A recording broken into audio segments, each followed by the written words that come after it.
इतने वर्षों के बाद सारे के सारे परिवार के सदस्य मिलने के लिए गए हैं, देखने के लिए गए हैं। इतने वर्षों के बाद बेटा कितना बड़ा हो गया है, ये भिक्षुक लाइफ, ये सन्यासी लाइफ कैसी होगी, क्या उसने बाल बढ़ाए हुए हैं, क्या उसने सिर मंडवाया हुआ है, कौन से कपड़े पहनता है, इत्यादि इत्यादि बड़े भाव चाव से अपने पुत्र को देखने के लिए गए हैं। जाके सबने संत जी को भी प्रणाम किया। लड़के ने पूछा, रोहिणी नहीं आई? रोहिणी उसकी बहन का नाम है। संकोच में है, जाऊं ना जाऊं। क्या हुआ है उसे, क्यों नहीं आई मुझे मिलने के लिए, किस बात का संकोच है उसे? कहा, तू तो जानता है कि वह बहुत सुंदर थी। अब नहीं। उसके मुख पर कील मुहासे इतने हो गए हैं, ऐसे हो गए हैं जैसे फफोले होते हैं। वह अपना मुख किसी को दिखाना नहीं चाहती। रोग की लंबाई इतनी हो गई है कि वह परमात्मा से भी रुष्ट, संतों महात्माओं से भी रुष्ट, सबसे रुष्ट, हमसे भी रुष्ट, जैसे हम दोषी हो। परमात्मा से भी रुष्ट, जैसे परमात्मा का दोष हो। संतों महात्माओं से भी रुष्ट, जैसे उनका दोष हो। निराश है बहुत, अतएव घर से बाहर नहीं निकलती।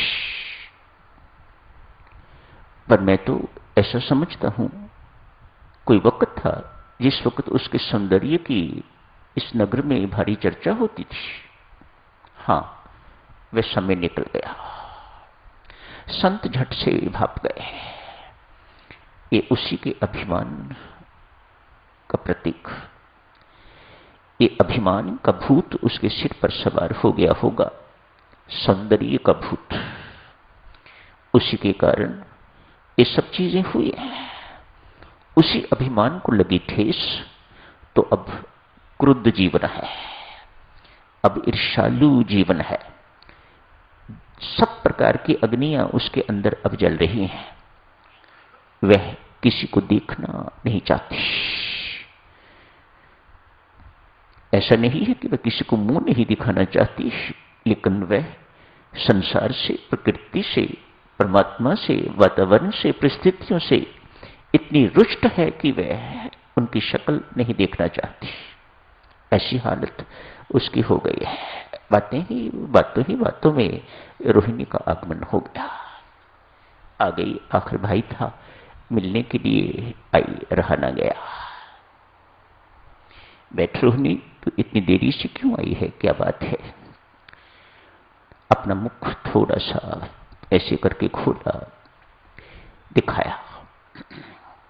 छोड़ इस चिंता को, भाई ने कहा, भूल जा इसे, forget about it. Guru Maharaj यहां आश्रम का निर्माण कर रहे हैं। कल ही से निर्माण का कार्य शुरू होगा। धन से, तन से, मन से निर्माण कार्य में जुट जा। यह रह के सिमरन कर, यह रह के सेवा कर। तन से भी कर, धन से भी कर, एवं मन से भी कर। Forget about it. बात जच गई। बड़ा भाई था, बात मान गई। रोहिणी के पास निजी जो कुछ भी था उसे बेच डाला। जो पैसे इकट्ठे हुए वह गुरु महाराज के चरणों में रख दिए। महाराज इसे निर्माण कार्य में लगा दीजिएगा। सुबह खाना खा के, नाश्ता इत्यादि करके तो आ जाती है, दिन भर वहीं रहती है। रात्रि जब काम समाप्त होता है, सायंकाल रात्रि जब काम समाप्त होता है तो चुपचाप चली जाती है। किसी से कोई बातचीत नहीं, सुप्रवीन करती है। जहां कहीं काया से कुछ करने की जरूरत पड़ती है, पीछे नहीं हटती, कर देती है। अक्सर लोगों से काम करवाती है, मजदूरों से काम करवाती है, देखती है कि सब सही ढंग से काम कर रहे हैं, कहीं कोई कामचोर तो नहीं, कहीं कोई बेईमान तो नहीं, कहीं कोई हेरा फेरी तो नहीं हो रही। सो हर प्रकार से बहुत ईमानदारी से एक निष्ठ होके तो रोहिणी सिमरन एवं सेवा में लगी हुई है। आपको आश्चर्य होगा देवियों सज्जनों सुन के, कुछ महीनों में 90% रोग ठीक हो गया। आज जब 90% रोग ठीक हो गया तो मानो कुछ भी नहीं रहा बाकी। 10% रोग क्या होता है? जो मुख दिखाना नहीं चाहती थी, अब अपना मुख भी दिखाना चाहती है, दूसरों का मुख भी देखना चाहती है। अतएव आज संत महात्मा से मिलन हुआ, जाके श्री चरणों में प्रणाम किया। बिटिया तूने बहुत सेवा की है, तू बहुत अच्छी है, तूने बहुत सिमरन भी किया है। इन दोनों चीजों से साधना सफल हो जाती है, संपन्न हो जाती है। देखना, रोगी मुखड़ा तेरे अंदर न जाने किस प्रकार का रोग था, तेरा रोगी मुखड़ा अधिक नहीं तो कम से कम 90% तो बिल्कुल ठीक हो गया है। ये 10% क्यों रहा? इसलिए तूने जो सिमरन और सेवा की यहां पर तन से, मन से, धन से, वह अपनी इच्छा से नहीं थी, भाई की इच्छा थी। शेष 10% तू चाहती है कि ये भी ठीक हो। अब अपनी इच्छा से सिमरन एवं सेवा कर, मैं तुम्हें आश्वासन देता हूं तेरा शेष रोग भी ठीक हो जाएगा। तू जानती है बच्ची, ये रोग किस कारण से था?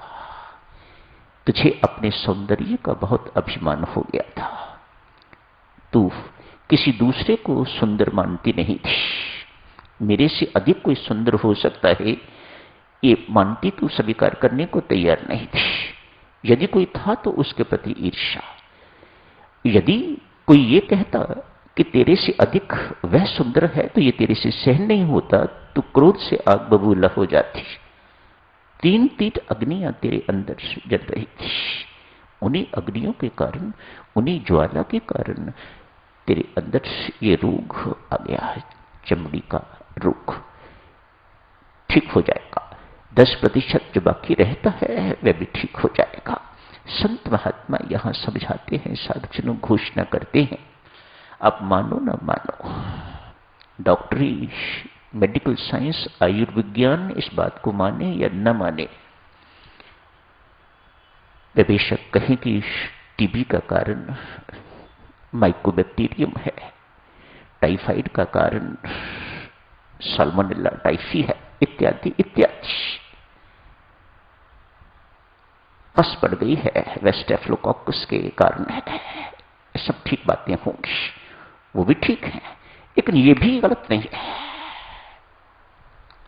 बहुत सी हमारे शारीरिक रोग, मानसिक रोग एवं आध्यात्मिक रोग देवियों सज्जनों अभिमान, ईर्ष्या, क्रोध एवं द्वेष के कारण। तो आज चर्चा यही समाप्त करते हैं। कल इस चर्चा को और आगे जारी रखेंगे। धन्यवाद।